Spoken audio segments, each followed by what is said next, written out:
Indian star VIDIT Gujrathi has just beaten Jeffrey Xiong from America and has 1 foot into round 5 of the FIDE World Cup today. Playing with the black pieces, VIDIT had a decent start, a solid start as black. He was a little minus in between, but at the end he managed to get a fantastic win by a blunder from Jeffrey. So let's have a look.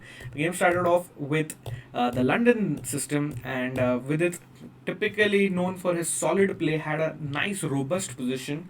बहुत ही बढ़िया खेल रहा था with it, and he had absolutely no problems after immediately after the opening, and just around things started heating up here in the middle game where with its queen was chased around, but he couldn't really manage to get the exact equalizing move in the opening, but he was never minus, I would say.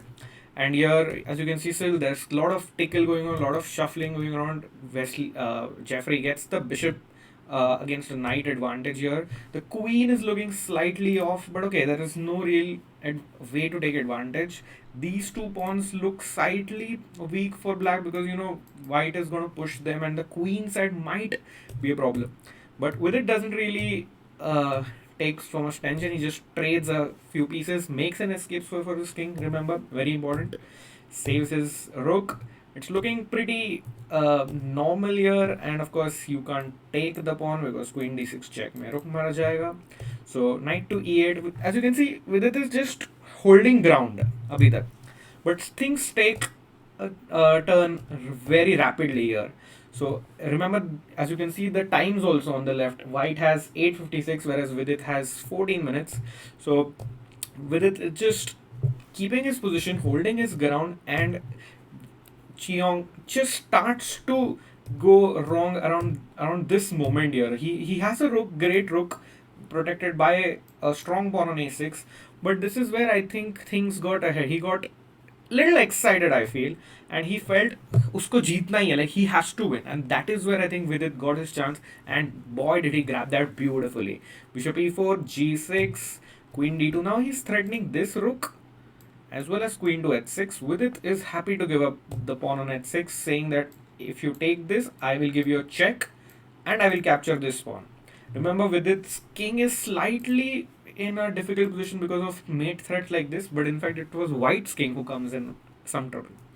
So in this position with just 1 minute 32 minutes on the clock, this is the defining moment, guys. Jeffrey got excited. Remember, Jeffrey had beaten Duda and Anish Giri in the last World Cup. मतलब बहुत ही strong player है Jeffrey. 2016's World Junior Champion, World Under 20 Champion, has eliminated Anish Giri and Duda in the last World Cup, 2019 World Cup. And here he gets a little excited on the 39th move.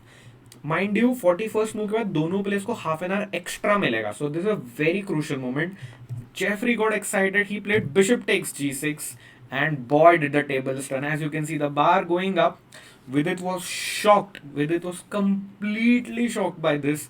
He simply recaptured the pawn. Queen into h6 check. Now is the fun moment.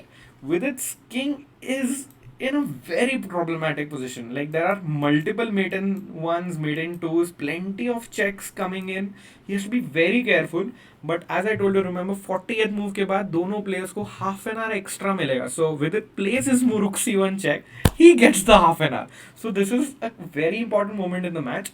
So with it went to the bathroom. He just had a quick refreshment break, and after king h2, as you can see the bar going completely in black's favor. With it thought and concentrated for the next couple of minutes, he found these tactics in a blaze, but he was just rechecking stuff because it's a very important position. And here, guys, I would recommend you guys to also try to find it.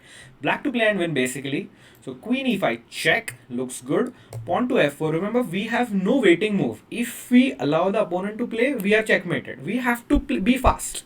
So every move has to be a check, and Vidit calculated this with perfection. Knight to f3 check. Of course, you cannot take because then I go queen to e2 check, king upar, rook g1 check, king h4, and queen f2 is a mate. So as I told you, every move has to be a check. So after pawn to f4, knight to f3 check.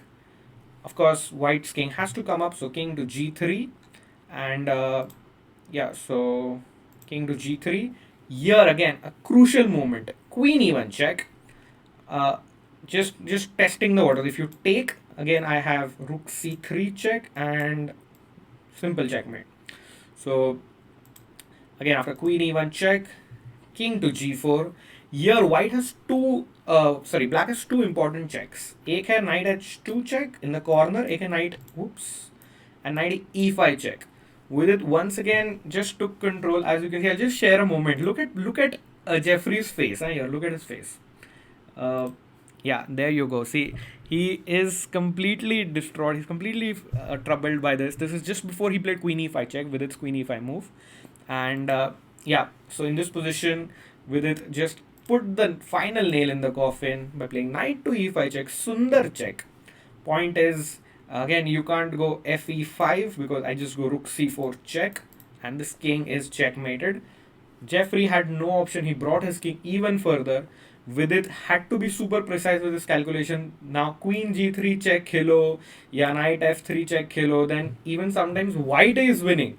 So with it has to be very accurate here, not to lose control, not to lose his concentration. He just plays knight f7 check, forking the king and the queen. Rook f7 is the only move, and with it just calmly takes control of this, captures the rook. Now his king is going to play bhag milka bhag, bhagna hai king, no perpetual check. And Xiong tried for a couple of moves, but again the rook and a queen are the most destructive combination in chess.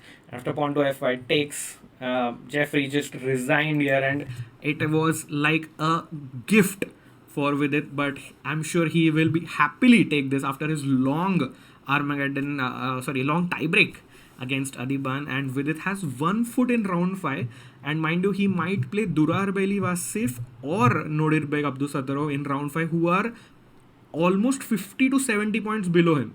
So there is going to be a huge bonus. So one game at a time, but I think, boy, this could really be Vidit's tournament. And once again, congratulations to Vidit for this, and I hope he goes very far in the tournament.